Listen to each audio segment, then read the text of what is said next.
Welcome to the Nonprofit Voice, which is brought to you by NonProfit Pro, the go-to resource for nonprofit management and strategy.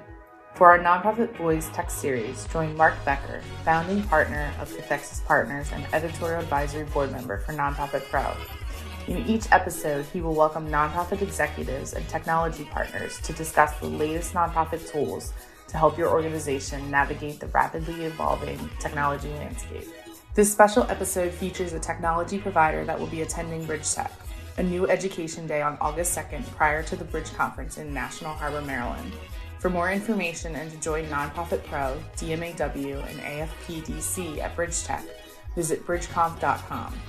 That's BridgeConf.com. And add BridgeTech to your Bridge Conference registration at checkout. Welcome back, everyone. Mark Becker here with Cathexis Partners. Today, I'm very excited to talk with a couple of nonprofit fundraising experts about email reports. Email is not dead. This report proves that. It's one of many channels out there, obviously, but I was surprised by many of the findings in the report. So let's jump right into it. Taryn, you want to introduce yourself? You bet. Thanks for having us on, Mark. My name is Sharian Koshi. I'm the VP of Philanthropy at a nonprofit called Merit America that focuses on workforce development. And in my spare time, I developed a tool called the Nonprofit Operating System that helps nonprofits with a wide variety of AI uses, in particular around generative AI, and was really honored to be part of the Neon One email report and really understanding how AI can help us understand a lot of disparate data and put together something that I think is an outstanding starting point for understanding exactly what you mentioned around is AI or is email dying, or do we have opportunities to optimize against it? That's awesome. And Tim, introduce yourself. Yeah, thanks for having me, Mark, and appreciate the team here for hosting me and Sharian. So Neon One is a technology company that focuses on small to mid-sized nonprofits in particular, but generally is building technology to help build and grow a community of generosity. And the ways that people can do that are by connecting marketing, revenue, and impact data a little bit more cohesively to help build what we call magical generosity experiences. And I think my role in this is kind of really understanding the pain points of a lot of these smaller organizations in particular, but we've been working with nonprofits of all sizes for a while. And what kept cropping up after we did some initial discussions and unpacking of individual donor data, we did a previous report. I guess I'm going to go right into it, Mark, if that's okay. Make it happen. Let's do it. Well, I used to work, my first job in the nonprofit sector was for a 2008 small day labor center in Chicago. I was writing grants. It was 2008. I was not writing grants that long. So I had to pivot to individual giving very quickly. And at that time, I thought, well, that's events, right? Like, kind of like in The Shining, they're all wearing the tuxedos. It's the big party, right? Like, that's what you do. Nice. And it's not actually the effective way to build growth. But a lot of what we're missing in analysis is the why. When we put out this initial research in 2022 on individual giving trends since the pandemic began, the very first thing, because what we do is we solicit feedback from our community. We say, hey, 97% of the nonprofit sector makes under $5 million. Can we listen to them about what they want? And 90% is under $500,000. And that's just the US alone. You expand that into Canada, and we're getting similar numbers there. About 95% fall into that when we expand it out to the Canadian market. And the big thing that was surprising was the lack of email data. We have MailChimp, we got M&R benchmarks, but we found that those were missing large amounts of the reality. Mm-hmm. So we stepped back and we said, okay, well, we have an email engine in our platform. What's in there? And so we were able to hone it down with our development team to just shy of 1,500 nonprofits that met the criteria of sending meaningful mass emails like appeals and newsletters. And we found that like 250 email contacts was the foundation, the bottom floor. Anything below that got weird. I'm sure. Yeah. Like Everything's an sending. outlier. Well, outliers, a lot of event follow up, like thanks for coming to this, thing. But we also had the weirdos that were using it to email board members, like 7 board members, like meeting notes, but they're using our mass emails. Don't do that. Just whip out your Outlook, please. Right. But Yeah, we 1,500 sent is a lot of nonprofits. That's a pretty good pool. Well, it is 250. So MailChimp actually cuts their analysis at 1,000 for everything that they do. So anything below that, we didn't know what was happening. And so we had a number of the nonprofits, right? A lot. So we actually found that the average list size when it's under 1,000 was about 547, something like that in terms of the list size. It was, contacts underneath that in terms of 547. I remembered it correctly. You are right. So, gosh, I just talk about this report a lot. So that was really interesting because even MailChimp started adjusting their pricing around that size. And so it's there's real world impacts to this type of stuff. But we actually were able to hone it to about 37,000 campaigns that fit that criteria. And that's ultimately what we also handed to Cherian to get into it. There was over 157 million people impacted by this data in 2022 alone. So this is a big, big report. Yeah. Yeah, it was interesting to see that the average nonprofit raised $1.11 per email contact, and I think that's kind of on par with the old adage, a contact's worth about $1, right? About that, but extend it out to what happened to the small nonprofits. It goes up significantly. Adds about $5 per contact. That's impressive. Yes, that makes a difference. Well, and what this really learned, and I think what I'd like to unpack, and then Cherian gets the fun stuff when you get to the AI, but it's that kind of boring data benchmarks thing where we don't know where to start the conversation, and we base a lot of our data decisions around what the for-profit sector does. Right. Mark, when is the best day to send a newsletter? What have we typically, if you hadn't read the report, what would you say? Yeah, I mean, it's usually Tuesday, Monday, somewhere in there, right? And Bingo. I was surprised to find that it's Friday. It's Friday. What? How is that possible? Because nonprofits people checking out mentally. I think people are. Well, one, we can get into maybe the motivation side, but I think it's illustrative that if we base our decisions off of for-profit data sets, we might be getting it wrong. Yeah. Mm-hmm.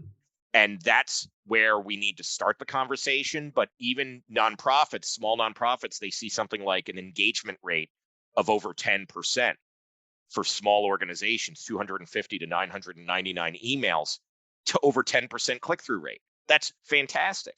But what you have to do with benchmarks is to say, let me start by looking at the right sector. We are a nonprofit, so let's look at nonprofit data first. And then you look at and go, okay, this report found this. You stare at that number, you go, what's my number? And then you move on. And then you move on and you start to look at your own stuff. Mm-hmm. So that's what I think was one big takeaway from this is we need our own benchmarks, our own data to make our own decisions. But Cherian, what's your thoughts on kind of some of the things that came out of this? Yeah, just sort of double clicking on the piece about having our own benchmarks, I think is really important, but also really understanding what you said at the beginning, that some of these, the benchmarks that are out there are also cutting off the bottom, which is super relevant to the sector. So I think the key is really understanding what are the different ways in which this data is relevant, and then kind of tapping into the fact that for a lot of organizations, the ability to analyze their data, or even, for nonprofit CRMs, it takes a lot of work and developers' time to be able to analyze this data. And I don't know SQL. I don't know a lot of you both. Oh, I have the books and they're collecting dust on my desk. I tried to, we had a leader that was running SQL queries, and I'm like, oh man, I guess I got to start doing that. That's the biggest secret, folks.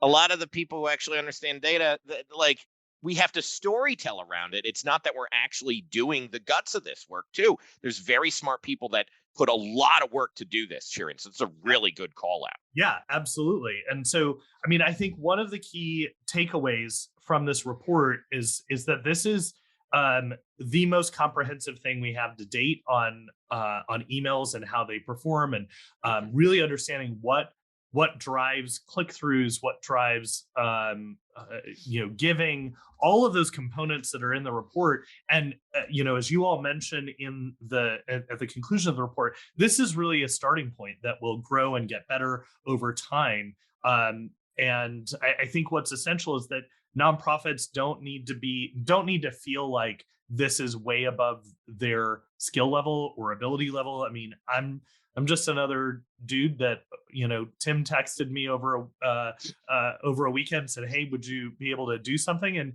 honestly, with a few bucks and some research and some tools that I was aware of, was able to come up with like some really interesting insight from tens of thousands of emails. So imagine what individual nonprofits can do and think about how to optimize for their own purposes.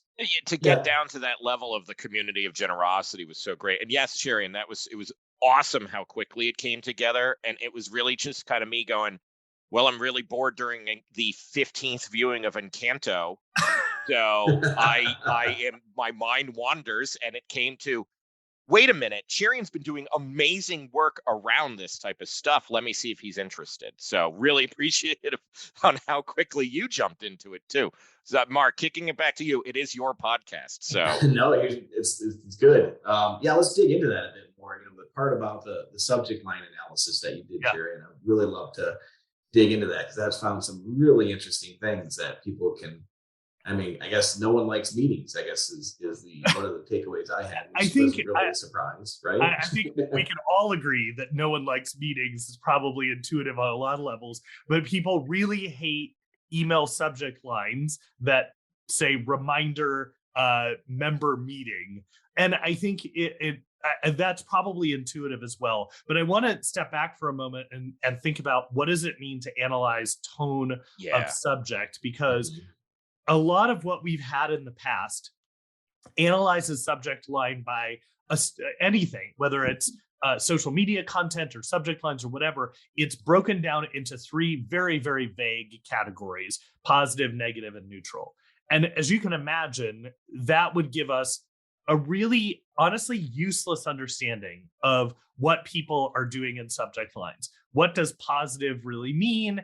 And most everything would fall under neutral. Just looking at kind of what the tens of thousands of subject lines look like, it would fall under neutral. And most people don't use negative subject lines. So it is what it is. But I just don't think we'd get the level of analysis that we really, really need as a sector to understand what to do with that type of analysis. So basically what I did was take all of the email subject lines that Neon One had and ran, and this is what took the most amount of time actually, is ran by subject line an analysis of whether it fit a criteria of a certain number of different emotions. So was this joyful? Was it exciting? Was it and then we of course did neutral, just something like reminder meeting, member meeting stuff to capture that as well. And because of the depth that we're able to do with AI right now, we're able to look at the words that are being used in context and say, this is actually this emotion. And then say, of the ones that have certain emotions, what were the click-through rates? What were the donation levels? All of those types of things that provides a richness that, again, has never, ever been done before for the nonprofit sector. And I think gives us a lot of tools for thinking about how do we craft subject lines moving forward. Yeah, totally agree. That was really I want to frame that. I'm going to frame that, Sharon. That is, I think for your listeners, the bottom line is, and this is, again, sort of intuitive, but really important to remember, there's a disconnect between how we think about subject lines. We sort of have it as an afterthought because we think about getting that content out there. And what people really resonate with are powerfully emotional subject lines. I think we probably know that from the things that we click on and respond to. So there are consultants and authors and other folks in the field who have really great subject lines, and I always click on them, and they probably know who they are. But I think the key is, as nonprofits, we need to spend a lot more time thinking about crafting that, and not just like May newsletter or whatever it is. And here's the funny part that slightly contradicts you, Cherian. Slightly. Yeah. When we analyze the top email of 2022 sent in October by Science Olympiad, because what's the definition of the most engaging email of 2022? Because just, maybe on the 16th viewing of Encanto, I got a lightning strike and said, and I got to follow up with them on this because I had a special thing I'm going to do for them. I said, okay, we know Fridays, and you can read the report. We know Fridays are the most engaging day to send something as a nonprofit. What was the most engaging email in terms of click-through rate to the largest audience? And that's the criteria that I subjectively use to decide what the top email of engagement was. And everything in the report, it basically flies in the face of in many different ways. It's a newsletter. Yeah. It is very long. It has some images. It does use and follow some rules, which is that it had a high value piece at the very top. It was an image that people can click. We're talking a 34% click-through rate on this email to over 11,000 people. Wild. But it's very long. It's not segmented. It's to their entire community. But they did do some other things, like they used the word you 10 times. That works generally, but it doesn't mean that you stand out. And that's because they know their audience really well.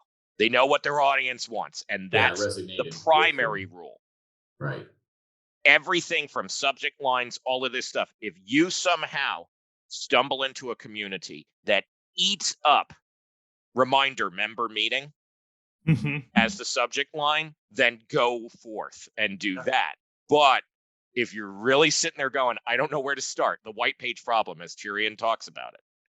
Yeah. This is a good start. This is a good start. Don't, it's really nice because the report itself says, and all these rules can be broken if you need to. Yeah, I really like that it goes, so you definitely covered the, the subject line, but then you also, the entire anatomy of an email, right? The preview text, the actual content itself, whether or not to use emojis. And that's kind of fascinating that emojis really were almost negatively impacting, marginally. Remains to be seen on emojis. Yeah, kind of early days, right? Well, what's interesting about the preview text and even discussions like that, tech companies can get so enamored of how smart they are. Oh, look at this research. And so I did that. We have a Slack community, and I popped in and I said, here's some preliminary insights that we have about preview text. And one of our community members, actually a leader in our community, he said, hey, sorry, but what's preview text? And I said, okay, we gotta like strip this down to the core basics. So you can't assume that nonprofit professionals know every component of all these nerdy things. And then in turn, you can't assume that your donors are going to understand all the nuances of the story that you're trying to tell if it doesn't translate through that. So each of these serves a purpose. You have to start with understanding what its role is in the generosity experience. And that's where you could start to unpack and go, you know what? Emojis work in this situation. And I had to manually tag that. And out of the 37,472 subject lines, I know exactly all the emojis because there wasn't like, going back to Cherian's thing, I'm not using SQL to tag that stuff. SQL is just a acronym for like fancy code stuff. It's, that's it. Right. And so I was literally going through a Google sheet, just color coding whenever I saw an emoji used, because that was the quickest way to get to that analysis. And yeah, I was a little surprised, Mark, but they also they're only used like 3% of the time. So I think that there's more emoji research to come, I hope. Yeah.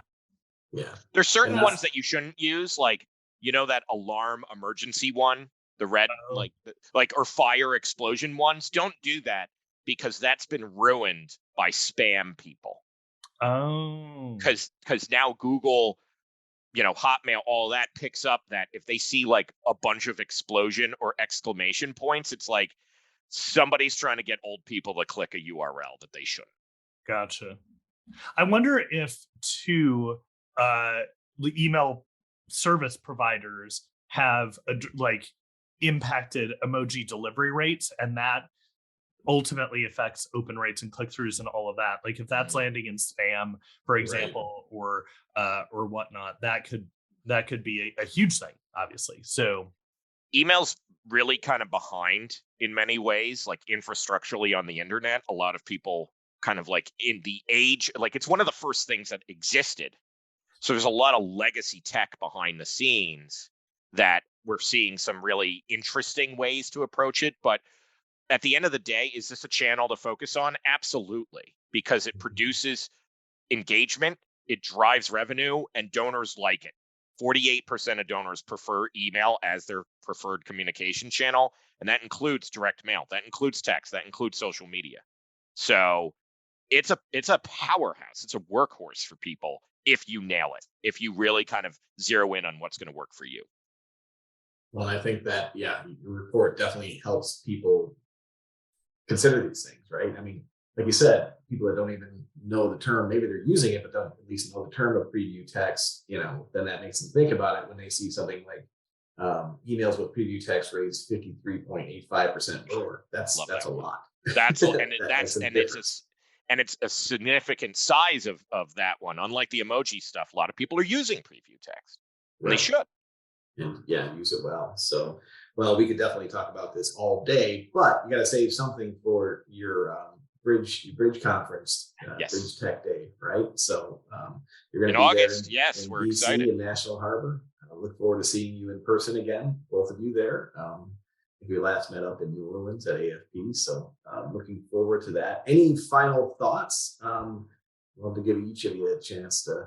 Any final thoughts? I guess what I would say is read the report, understand think about how that might apply to your organization. And one of the things I'd recommend, if you're not using AI currently, jump on something like the free Chat GPT, as long as it's free, and put in your subject line and ask it what type of emotion. This is essentially what I did, but not one by one in Chat GPT, a little more advanced tools than that. But ask it, what emotion is this? And I used a rubric of a number of different emotions. You could put that in if you want to, but then ask it to provide you with preview text.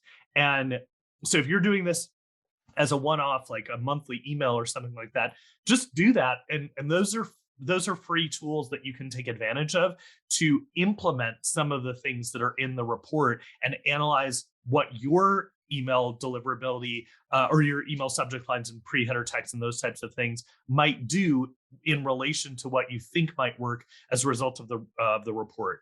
But the last thing that I'll say is stay encouraged, because I think there's it can seem overwhelming. Like I should be doing that and I should be doing this. And I don't want to be a should head in the sector and tell everybody like this is the way to do it. But the ability of these tools to help you do your job just a little bit faster, a little bit easier, I think is really, really exciting. And I'm excited to go on that journey with all of you. So let's stay in touch and keep working this out together.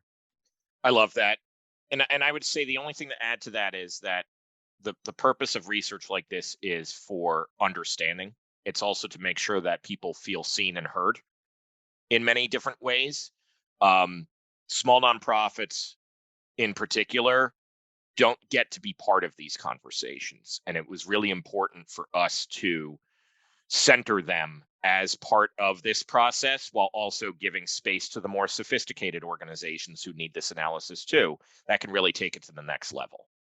And so we're going to continue this research.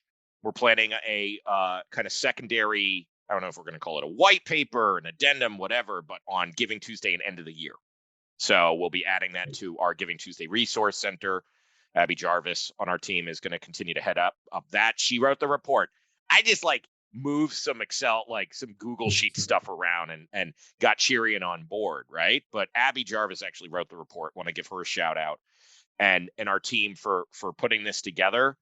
But it's yours folks. Like, that's the reality, is that this is yours. And so you're the ones that are actually doing this work. And that's what's so extraordinary to watch, because seeing engagement rates for small nonprofits in particular dwarf everybody else, or dollars raised per email contact, like $5 above the average. Really cool.